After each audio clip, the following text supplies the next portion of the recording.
From Washington, it's the inauguration of Ronald Reagan, brought to you by the Radio Communications Liberation Front.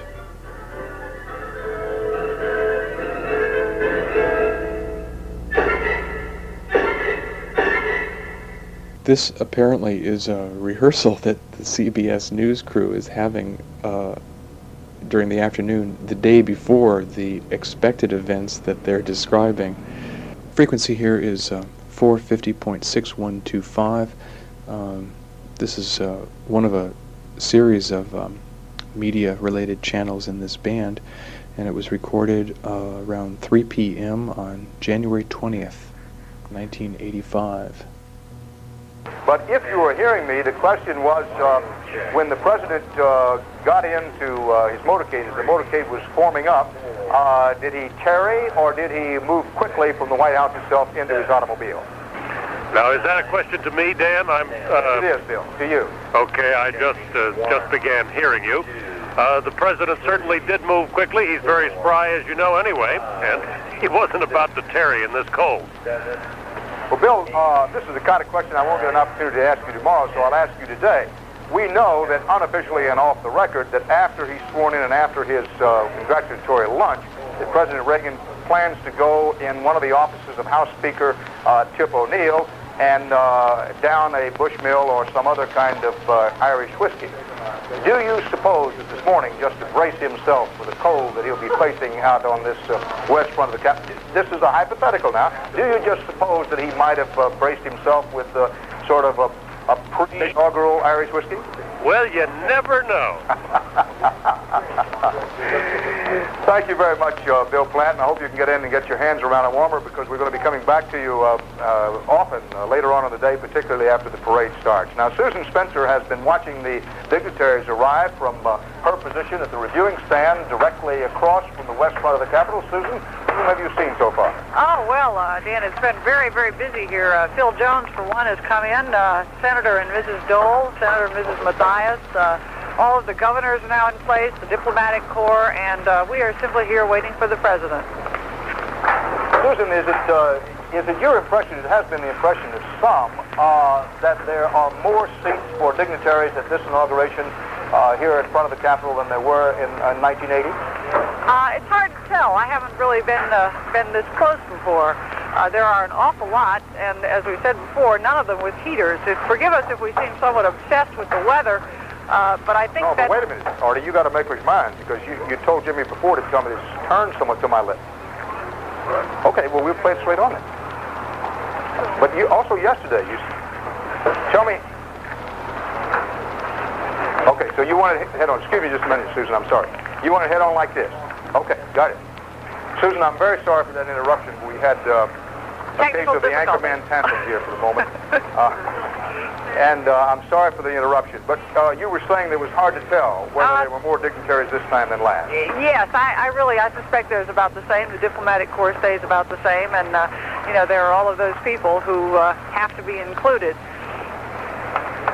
Susan, the temperature you said on Capitol Hill was actually what at the moment? As Bernie Goldberg noted earlier, it seems to be around 9,000 degrees below zero. We're not sure of that. It could be a little bit colder, but that's roughly what it is right here. And Phil Jones is also at the west front of the Capitol. Phil? Yes, Dan, I'm here. We'd like to point out at this point that we at CBS do have the number one position. We're right here, and the president will be going right along there up for the swearing-in ceremony. And we should point out that Sam Donaldson, who has caused a great deal of trouble in inaugurations in the past, has been put way over there in the corner for this one. He will not be allowed close to the president because in 1980, the security folks were concerned that he was going to put a microphone down outgoing President Carter's throat. And so there's been a great deal of effort here to make sure that Donaldson's out of pocket.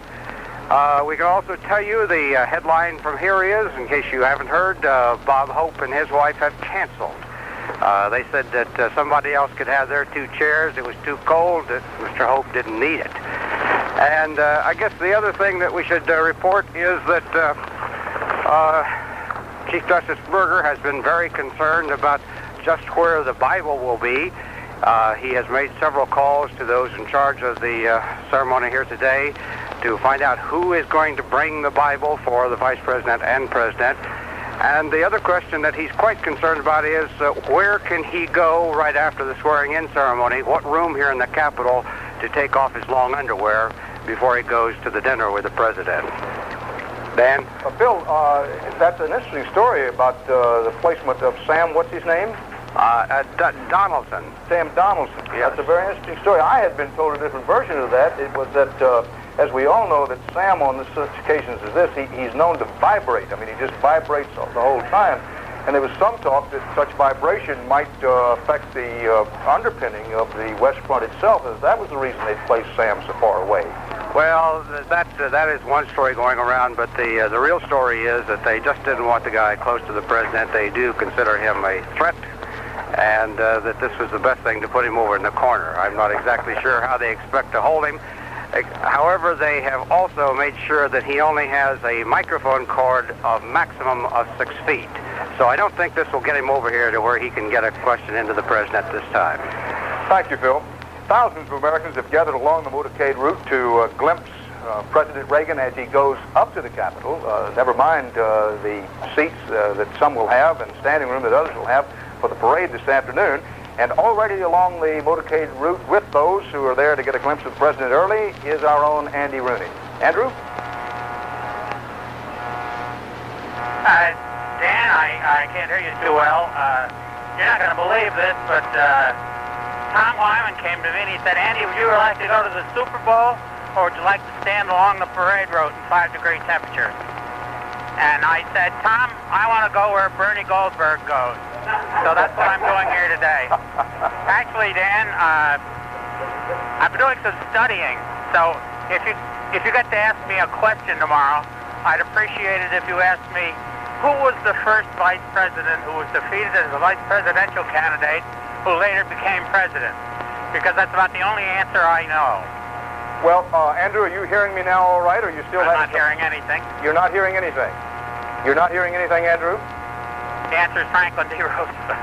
All right. Well, Andrew, somebody I is read sure... that's a trivia book that was in my hotel room. Yes, well, Andrew, if you're not reading me, I think you better go back to the trivial book, because we all know it was Andrew Johnson, but I'll ask you that question tomorrow if you insist upon it. We'll be hearing more from Andrew as the afternoon goes along. The causes are familiar and slightly out of date. They are arguing against American involvement in Central America. They are arguing for disarmament. They are arguing for pro-choice on abortion. A whole host of familiar causes. The one large labor union is supporting this group. This is the Union of Federal Workers and State Workers, the American Federation of Government Workers. They are arguing that the budget, if it has to be cut, should not include cuts in the pay of government workers. The crowd, they hope it will be about 1,000, 1,500, perhaps more. We will see. The sun is shining very brightly here, but there's a very mean wind blowing here, and it's extremely cold, extremely uncomfortable, particularly facing in this direction, Dan. Bob, we're appreciative of you standing out there and keeping an eye on that situation. And of course, we'll be coming back to you if and when events warrant during the day. More of our CBS News coverage of the inaugural ceremonies in a moment. On your nose, the North Star. To help win the Star War, get Oxy 10 with benzoyl peroxide, the strongest acne medicine you can buy, to dry up pimples and help prevent new ones. Maximum strength Oxy 10 helps keep the stars where they belong, in the sky.